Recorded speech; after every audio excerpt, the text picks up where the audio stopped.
जय श्री कृष्णा। आज हम सुनेंगे दौलिये की कथा। तो चलिए जल्दी से कथा सुन लेते हैं। एक याचक ब्राह्मण था। भिक्षार्थ वह 4 गांव जाए तो भी उसे समान ही भिक्षा मिलती थी, और चाहे एक गांव जाए तो भी भिक्षा में कोई वृद्धि नहीं होती थी। एक दिन उसकी घरवाली ने उसे परदेश जाकर कमाई करने के लिए कहा। उसने अपने पति से कहा, शायद परदेश जाने से हमारा भाग्य ही पलट जाए। उसने रास्ते के लिए पूड़ियाँ तैयार करके पति को हाथ में दे दी। ब्राह्मण परदेश जाने के लिए घर से निकल पड़ा। आगे जाने पर उसने देखा कि लक्ष्मी जी और घट जी चौपट का खेल खेल रहे थे। वह उनके पास गया। उन दोनों को हार जीत बताने के लिए लक्ष्मी जी और घट जी ने उसे अपने पास बैठाया। ब्राह्मण भोला था, दोनों के कहने में आ गया। खेल शुरू हुआ, पासा फेंका गया। अब हार जीत का निर्णय सुनाने के लिए ब्राह्मण से कहा।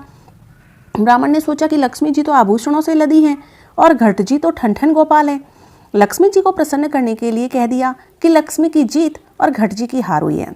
लक्ष्मी जी ने अपने गले का सोने का हार उसे भेंट स्वरूप दे दिया। प्रसन्न होकर ब्राह्मण घर लौटा। सुवर्ण हार पत्नी को दे दिया। पत्नी हार खूंटी पर टांगकर अपने गृह कार्य में व्यस्त हो गई। संयोगवश पड़ोसिन अंगारे लेने आई। खूंटी पर टंगा हार देखा, उसका जी ललचा गया और हार की चोरी करके वह चली गई। अब पति पत्नी ने खूंटी पर हार न देखा तो मन महसूस कर रह गए, अपना भाग्य ही निर्बल है। दूसरे दिन भी ब्राह्मण साक्षी भरने के लिए मार्ग में बैठ गया। अब की बार भी लक्ष्मी जी की जीत बताई। अब लक्ष्मी जी ने मोहरों से मंडित एक दंड ब्राह्मण को प्रदान किया। रास्ते में ब्राह्मण को एक ग्वाला मिल गया। ग्वाले ने ब्राह्मण से दंड मांग लिया। कहा कि अभी मैं अपने पशुओं को छोड़ कर देता हूँ। इतने में आंधी चली, दोनों अलग हो गए। तीसरे दिन भी ब्राह्मण लक्ष्मी जी की ही जीत बताई ब्राह्मण ने। अब की बार लक्ष्मी जी ने सुवर्ण की ईंट दी। रास्ते में ब्राह्मण को बैलगाड़ी वाला मिला। सुवर्ण ईंट अपनी बैलगाड़ी में रखने के लिए कहा।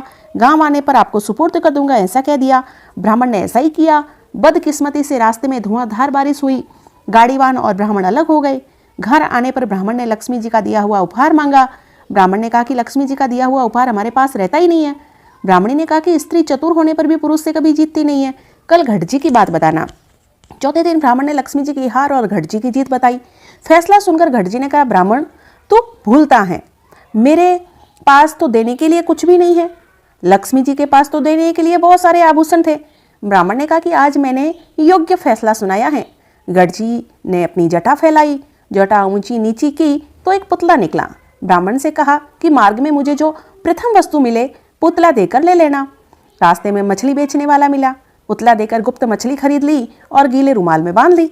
अरे रे, पत्नी के कहने में आकर घट जी की बात बताई। ब्राह्मण होकर मछली लेनी पड़ी। इस तरह क्षोभ करता हुआ वह घर आ गया। आंगन में तुलसी का थाना था, उसमें पानी था। मछली जल में छोड़ दी। उदास होकर वह बैठ गया। ब्राह्मणी ने पूछा कि घट जी पे क्या दिया। घट जी ने उसे जो दिया, उसने जो किया वह अपनी पत्नी को बताया। ब्राह्मणी तुलसी थाने के पास गई। उसने वहां देखा कि सब मछलियां सुवर्ण की हो गई हैं। पति से कहा, यह तो सब सुवर्ण की हैं। उसी समय वह पड़ोसन भी दौड़ती दौड़ती आई। वह कहने लगी, आपका मजाक करने के लिए मैंने आपका हार ले लिया था, ये लो तुम्हारा हार।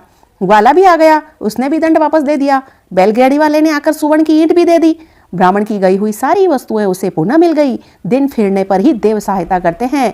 लक्ष्मी स्त्री प्रधान है, वह जीतती नहीं है। घट जी की विजय होने पर ही लक्ष्मी जी मिलती हैं। घट जी भगवान ने ब्राह्मण को जैसे सहायता की वैसी ही सबकी मनसा पूर्ण करें और सदैव लक्ष्मी देते रहें। तो बोलिए घट जी महाराज की जय। बोल साचे दरबार की जय। सचिया जोता वाली माता तेरी सदा ही जय हो। जय।